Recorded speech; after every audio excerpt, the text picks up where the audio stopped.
welcome to the new Common Sense Politics show. We will be talking about the breaking news of the week and try to give you both sides of the story. We will try to show you how the left sees the story and how the right sees the story, then try and explain why both sides explain it the way they do. This is part of what Phil Robertson said in his GQ interview.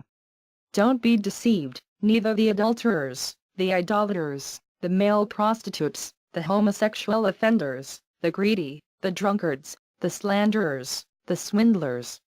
They won't inherit the kingdom of God. First, we'll look at the response from the left. I hear this a lot from so-called Christians. I'm a Christian, I'm a Catholic, and I can look at the Bible and say parts of it are obviously utterly ridiculous. As a Christian man, can you point to a single public utterance by Jesus Christ, the Christ in Christianity, about gay people or about a gay lifestyle? Look, Jesus did not address wife beating or heroin shooting, but we don't use that argument for silence. It wasn't just what he said about gays. Deeply offensive though I find what he said, and many other people do, I can still understand people say, well, you know, it's my religious belief that homosexuality is a sin. I think it's a load of absolute phooey in the modern age to be so bigoted, but if that's what people want to do. Well, the question is, does he want to fix it? Is he willing to go to a deeper level and understanding and see why his remarks offended so many people? And we can't even talk about on a morning show how truly vile and offensive his remarks were, not just to the gay community, but to the African-American community too, Lara. They go much deeper than what we've talked about. Really outrageous statements. As we said, ratings dynamo. Do you see A&E bringing him back because this is such a big business for them? And if so, how do they do it, letting people know that they acknowledge how outrageous and offensive these comments are? Now, we will get a few seconds of video from the Republicans.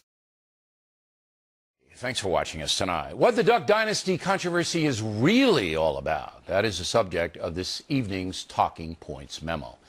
This man, Phil Robertson, 67-year-old head of the Duck Dynasty TV dynasty, has said publicly that a number of folks are going to hell.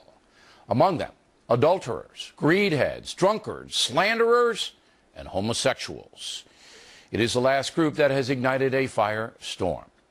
The A&E network has suspended Mr. Robertson for what they perceive as anti-gay remarks, and now his family is threatening to quit the show Duck Dynasty, which could cost the Disney and Hearst companies, which own A&E, hundreds of millions of dollars.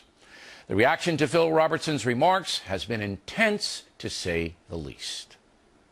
To get rid of the most popular patriarch on television today, I tell you, there are other networks that would just nab these guys up in a heartbeat. A&E really screwed up on this one. The world is changing, the country's changing, and even the state in which Mr. Robertson lives is changing, and he needs to get in line. I was very disappointed in A&E, but I think you see a growing political correctness amongst the left, where, again, they say they're for tolerance, they say they're for diversity, but only if you agree with them. The unfortunate thing about all of this is we are trumpeting this as a First Amendment issue when it is, couldn't be anything further from that. No one has a constitutional right to a reality show or a paycheck or anything else. I think that the guy said is ignorant, but I also have an inclination to support a world where saying ignorant on television doesn't get you kicked off that medium. But this is what happens when you have true freedom of speech. You can say these things and then you have to suffer the consequences. Look, offensive to me. I do believe in the right to free speech, but I think the marketplace should decide what should happen to this franchise. I would have said something on the order of, his views are vile, according to many people. We don't agree, we don't endorse his views, but he has the right to have his point of view, and, it is his legitimacy and his frankness that makes him so appealing to people. It's just ridiculous. I mean, for me, this is someone who's clearly bigoted, someone who clearly doesn't have a sense of history, and someone who represents, quite honestly, a mindset that isn't exclusive to him. There are many people in America who believe this, but corporations have a right to say, we don't want to stand next to this type of person. Talking Points believes Mr. Robertson has a constitutional right to define his religious beliefs, but is misguided by targeting specific groups of people for damnation. If you adhere to the Christian philosophy, you know that Jesus was quite clear. All judgments about the consequences of sin are to be made by God and God alone. We're all sinners, and because of that, the Gospel of Luke 6:37 mandates that Christian human beings refrain from judging others. Again, that is God's prerogative. Now, you either buy into Christianity or you don't. So Mr. Robinson's vision is flawed, according to Luke. As I said last night, this controversy is helping anti-Christian forces in the USA. The secular progressive movement seizes upon stuff like this to portray Christians as cruel fanatics, people only interested in imposing their point of view on the nation. I don't know Mr. Robertson, but I believe he is acting according to his conscience. But in the process, he's actually hurting his own cause. Having written a book about Jesus, I know this much. He was adamantly against bad behavior that injures other people. But he would not condemn a woman in his presence who was an adulteress. And time after time, the Nazarene persuaded folks that his way of living was worthy because it was so compassionate. Homosexual Americans should not be demonized, just like devout Christians should not be demonized. And people of strong beliefs should understand the big picture. Portraying gay Americans as sinners gives license to harm them. It's insulting and demeaning. Jesus would persuade, not condemn. There has been no one more involved in protecting Judeo-Christian tradition in America than me.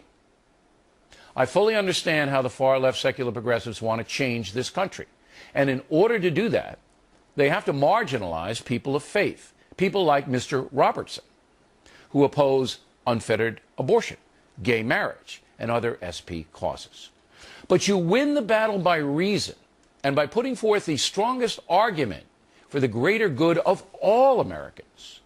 No one on earth can read the hearts of fellow human beings. No one but God knows why people do what they do. Phil Robertson is a man of strong faith, and that should be respected. A&E was wrong for suspending him, but not wrong for challenging his methods. We in America are all in this together, and that includes gay people. Right now, we are divided by ideology, race, moral philosophy, and personal conduct. The more we all try to bridge those gaps, the stronger this country. In my opinion, Piers Morgan claims to be a Catholic, but he finds what many Christians believe to be phooey.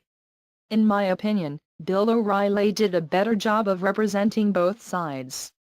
Thank you and good night.